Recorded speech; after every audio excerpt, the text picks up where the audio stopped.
As COVID cases rise across the country, Dr. Anthony Fauci is testifying before the House Appropriations Committee. Dr. Fauci just a short time ago told lawmakers the pandemic is a risk to national security.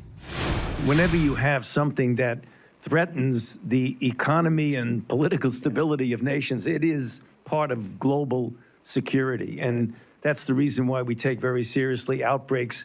And as you know, the SARS-CoV-2, COVID-19 is historic, the likes of which we haven't seen in 104 years. And ABC News medical contributor, Stanford Children's Health physician, Dr. Alok Patel joins me live now for more on this. Dr. Patel, what are you listening for as Dr. Fauci testifies today?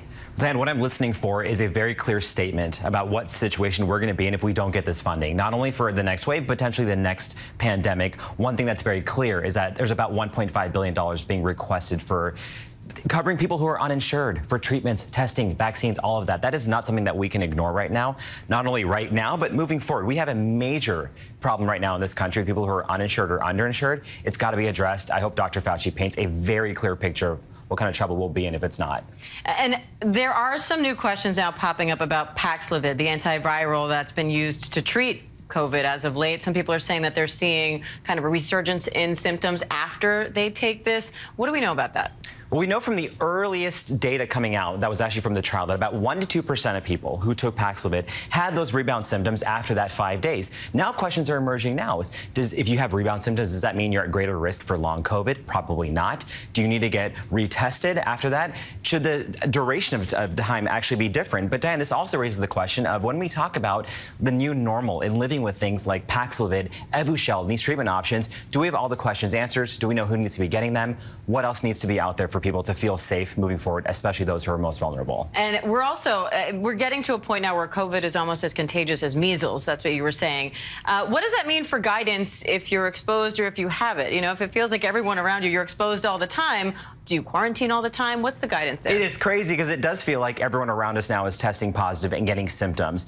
And I think people need to be prepared for that and be prepared for the fact that if you do something like your own mini version of the White House dinner, that there is going to be some contact and you potentially could get sick. Make sure those rapid tests are around, make sure you're vaccinated, and all those baseline levels of protection are important. And I'm glad you brought up the measles comparison. If we look at Omicron BA1, the basic reproductive number, how many people can be infected from one case, was around 8. BA2 is a little bit more infective than that. They're saying that's about 12. BA2121 is more infective than BA2. Measles, that reproductive number, somewhere between 15 and 20. That means one person can infect 20 others who are not protected. Okay, that then takes me to the next question, which is we keep hearing we're going from pandemic to endemic. What does that mean? And how does this all factor into that? You know, I have had so many conversations with my friends who are epidemiologists, public health officials, asking what exactly do you consider to be epidemic? And it seems like the unifying thing that people are looking for is, can we predict outbreaks? Can we predict resurgences? We need to get to a baseline level of infections. That's what it really comes down to. There's a beautiful article, I shouldn't say beautiful, it's a scary article in Nature this year saying that endemic does not mean harmless, and that's important. There are diseases out there such as malaria, which is considered endemic because we know that baseline case number, which still killed 600,000 people in 2020. So endemic does not mean that we're out of the woods and we're not going to see any deaths anymore. It just means that we're going to have a baseline level of infections, but we still have to make sure that treatments, testing, vaccines, all of that is still in the forefront of conversation. But is there a point where you think we will just treat COVID like a cold, like the flu, like whatnot, where you hear someone has it, but it doesn't create this, you know, ripple effect of things being shut down or having to stay out of work, things like that, where you're out for a day or something like that, absolutely. But it's not, you know, it's not as big of a deal? I think that is part of the conversation that'll happen when it is declared to be endemic. So when we say it's endemic, that means we can predict what it's going to look like in a month, in 2 months, and it's not going to shut down our systems. It's not going to overwhelm our hospitals, but that does not mean that people will not die from it. And again, this ties into what was going to happen with congressional funding as well. You know, can we actually control our healthcare systems with the new variant, with more cases? All this comes into play when we talk about getting to that endemic level. And I want to touch on one more thing before I let you go. The CDC issued this new alert on global cases of hepatitis in children. 109 confirmed cases in the U.S. 5 deaths have been reported in the U.S. so far. So what do we know about this right now, and what do parents need to look out for?